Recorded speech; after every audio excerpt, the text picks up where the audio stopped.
Hollywood loves a perfect love story, and for years, Ryan Reynolds and Blake Lively have played their roles flawlessly. The quick wit, the glamorous red carpets, the picture-perfect family moments. They've built an image so untouchable, it feels bulletproof. But behind that carefully crafted charm, there are stories the public was never meant to dwell on. Stories that don't fit into the lighthearted banter and glossy Instagram posts. Two tragedies, both on film sets Ryan Reynolds produced, ended in the deaths of working professionals. One was Joi Harris, a groundbreaking stuntwoman on Deadpool 2. The other, Michael Gagnen, a veteran transportation crew member on Spirited. Their names barely made it into the headlines in the United States, and for most fans, these losses don't even register in Ryan's spotless public narrative. Why? Because in Hollywood, image is currency, and Ryan's reputation as the quick-tongued, lovable prankster is worth protecting. Media silence, selective reporting, and expert PR management can turn even the most serious questions into background noise. And when you're adored by millions, those questions often go unanswered. My name is Sabreena.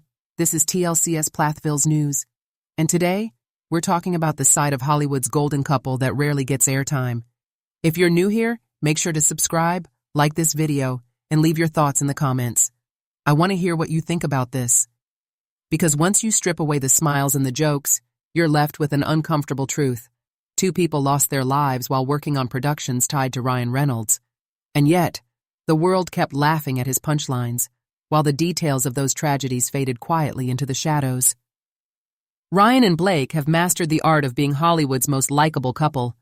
Their social media exchanges are the stuff of viral headlines, teasing birthday posts, playful trolling, inside jokes that make fans feel like they're in on something special. On the red carpet, they're just as magnetic. She's all elegance and confidence. He's the charming, self-deprecating wit who always seems one step ahead of the interviewers. Together, they radiate the kind of effortless chemistry most celebrity couples can only fake. It's not just the banter and the beauty, though. They've built a brand around generosity, donating to children's hospitals, supporting social causes, surprising fans in heartfelt ways. Every public move reinforces the idea that this is a couple without cracks, the kind you root for without a second thought. Ryan's humor makes him seem incapable of malice, and Blake's warmth gives their life a wholesome glow. When you have that kind of image, scandal slides right off. Headlines are more likely to focus on a funny interview clip or a glamorous premiere than on anything that might disrupt the fantasy. And for the most part, it's worked. They've been treated like Hollywood's safe bet, the golden pair who stay above the mess. But the truth is, not all stories fit neatly into their PR script. Away from the cameras, there are two tragedies tied directly to Ryan's role as a producer, losses that shook the crews of Deadpool 2 and Spirited, yet barely left a ripple in the American press.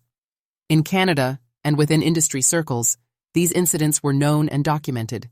Here, they were footnotes, overshadowed by box office numbers and clever marketing. It's this gap between the couple's polished public life and the reality of what happened on those sets that makes the silence so loud. And once you hear the details, it becomes harder to separate the man who cracks jokes on late-night TV from the producer whose films kept rolling after tragedy struck. In August 2017, the Deadpool 2 set in Vancouver was buzzing with high-energy stunts, big-budget sequences, and the promise of another blockbuster. But for one woman, that day would be her last. Joi Harris wasn't just any stunt performer. She was a professional motorcycle racer, known as the first African-American woman licensed to race in the sport. She had built her career on precision, discipline, and courage. But that morning, she was stepping into a different world, Hollywood stunt work, and it was only her first film job. Joi was tasked with a scene doubling for actress Zazie Beetz' character, Domino. It was supposed to be straightforward. Ride a motorcycle through the streets for a high-speed shot. But according to the official WorkSafe BC investigation, layers of safety broke down that day. The most glaring? No helmet. For the sake of the character's look, the stunt was performed without one, a decision that would prove catastrophic. And it wasn't just about the helmet. The report also highlighted that Joi had no prior experience performing motorcycle stunts for film. Her expertise was in racing, a very different skill set from executing controlled, cinematic stunt work. WorkSafe BC's findings painted a troubling picture: a lack of proper supervision, no stunt coordinator fully overseeing the shot, and pressure to get the scene done. After a failed rehearsal run earlier that day, she attempted the take again. The bike went out of control, jumped a curb, and struck a glass window. Joi was killed instantly. The aftermath was chilling in its efficiency. Fox, the studio behind Deadpool 2, was fined for the safety violations. The production as a whole was cited, but despite his name appearing in the credits as a producer, Ryan Reynolds' name never appeared in the official reports. There was no direct public acknowledgement of his role in the chain of ACC. Accountability, not from investigators, not from major U.S. media outlets. And perhaps the most jarring detail? Filming resumed almost immediately. While other productions, from Rust to The Twilight Zone, have halted for weeks or months after fatal on-set accidents, Deadpool 2 was back in motion within days. The decision sent a clear message about where priorities lay: the budget, the schedule, the box office release date. Canadian media covered the tragedy extensively. Outlets in Vancouver reported every development in the investigation. But in the United States, coverage was brief and faded fast, buried under press tours and viral promotional clips. For most American fans, the death of Joi Harris barely registered, a quiet footnote to an otherwise successful film. The combination of minimal U.S. coverage, rapid resumption of filming, and the absence of Ryan's name in public accountability has left an uncomfortable question hanging in the air. How can a tragedy like this happen on a set with such star power at the helm and be so quickly erased from the conversation? In the summer of 2021, Boston was sweltering. The city was in the grip of intense heat waves, the kind that turns pavement into a furnace and makes long workdays feel twice as heavy. On the set of Spirited, a lavish Christmas musical starring Ryan Reynolds and Will Ferrell, the production clock kept ticking. The shoot was big, the budget even bigger, and the schedule was unforgiving. Among the crew was Michael Gagnen, a seasoned transportation worker and proud member of the Teamsters Union. Michael's job was one of the most physically demanding on any set, moving cast and crew, coordinating vehicles. Then one day during filming, Michael collapsed and died on set. No explosion, no dramatic stunt gone wrong, just sudden, shocking loss. Yet if you were following Hollywood headlines, you probably never heard about it. There was no breaking news alert, no entertainment segment, no think pieces about safety standards. In fact, outside of a quiet memorial post from his union and a few local whispers, the story didn't exist in the public record. His family later filed what's known as a suspicious death affidavit, a legal step signaling that they had questions about the circumstances, whether related to workplace conditions, negligence, or other factors that warranted investigation. In legal terms, it's a formal statement that a death may not have been entirely natural or unavoidable, and that further scrutiny is needed. But despite the heat, the long hours, and now a crew member's sudden passing, production never stopped. There was no pause to regroup, no extended investigation that halted the cameras. The machine kept moving, with Apple Studios and Ryan Reynolds' production company still steering the project forward. When Spirited eventually premiered on Apple TV+, viewers might have noticed a brief dedication at the end. In memory of Michael Gagnen. For most, it was just a name without context. No explanation of who he was, no mention of his decades in the industry, and certainly no acknowledgement that he died during the making of the film.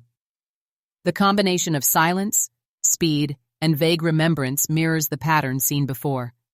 A tragedy happens, a life is lost, but the production moves on, without meaningful public accountability. And with Reynolds' name attached not just as a star, but as a producer, it becomes harder to ignore the fact that two very different sets, Deadpool 2 and Spirited, ended in fatal incidents under his watch. Both times, the store eyes slipped quietly through the cracks of U.S. entertainment coverage. Both times, the work went on almost without missing a beat. And both times, audiences were left none the wiser about what it cost to bring those movies to the screen. Two different sets, 2 different years, 2 very different circumstances. But the threads connecting the death of Joi Harris on Deadpool 2 and Michael Gagnen on Spirited are unmistakable. In both cases, a crew member died in the middle of production. In both cases, filming resumed almost immediately. And in both cases, the public heard little, if anything, about what actually happened. The lack of transparency is striking. With Deadpool 2, there were official safety violation findings, yet no real public conversation about the decisions that led to Joi riding without a helmet, or how her lack of stunt film experience factored in. With Spirited, there was no investigation reported at all beyond the family's suspicious death affidavit. No official cause discussed, no media scrutiny, just a quiet memorial line at the end of a movie millions watched without knowing the story behind it. The other common thread? Ryan Reynolds' role as a producer on both films. Yet his name never appeared in official investigations, and his public image remained untarnished. Part of that is PR. The machinery of Hollywood knows how to protect valuable brands. And Ryan's brand is almost bulletproof. The quick-witted, likable, philanthropic everyman who fans adore. It's hard to reconcile that persona with uncomfortable questions about workplace safety and accountability. That's the power of image. When a celebrity is beloved, the scrutiny they face can be drastically reduced. The focus stays on their charm and projects, not the tragedies linked to them. And when the victims are behind-the-scenes crew, people without fame, followers, or public platform, so the industry's silence can be deafening. So it's worth asking, do you think fame can silence the truth? Or does Hollywood just protect its own? And more uncomfortably, are the lives of crew members valued less than the reputations of the stars and studios they work for? Because in these two cases, it's hard not to feel that way. Both Joi Harris and Michael Gagnen dedicated themselves to their work, and both lost their lives on sets designed to entertain us. Yet the world kept turning, the cameras kept rolling, and the credits kept coming, with barely a whisper about the cost. And maybe that's the real pattern here. Not just tragedy, but the ability of fame and money to bury it before the audience ever hears the truth. Blake Lively is more than just Ryan's wife. She's half of the brand they've built together. Her social media presence is a curated mix of family moments, playful jabs at Ryan, and behind-the-scenes glimpses of glamorous projects. On red carpets, she's poised and radiant, often turning interviews into friendly banter that keeps the mood light. In talk shows, she leans into charm and relatability, steering conversations toward safe topics like parenting, cooking, and fashion. It's a strategy that works flawlessly. The couple's image remains warm, aspirational, and free from any hint of controversy. And when tragedy has struck the productions Ryan was involved in, Blake has maintained complete public silence. No comment about Joi Harris. No acknowledgement of Michael Gagnen. No interview question deflected or statement issued. Just a continuation of the same upbeat public tone. That silence isn't accidental. In Hollywood PR, no comment is often the safest route, especially when the stakes involve loss of life and potential liability. By keeping the focus on humor, love, and charitable work, Blake helps maintain the couple's carefully protected narrative. The tragedies never enter their public story. And for fans who don't go looking, they may never know those chapters even exist. In the end, her role in this isn't about what she says, it's about what she doesn't say. And in the world of celebrity image control, silence can speak volumes. 2 lives, 2 separate film sets, 2 families who will never be the same. Joi Harris and Michael Gagnen were more than headlines. They were people with dreams, skills, and loved ones who counted on them. Their losses didn't just vanish when the cameras rolled again. And yet, in the public story of Hollywood's golden couple, these moments are almost invisible. Was that to protect reputations? Or was it simply the system doing what it's always done, putting the image of a star above the truth of what happened behind the scenes?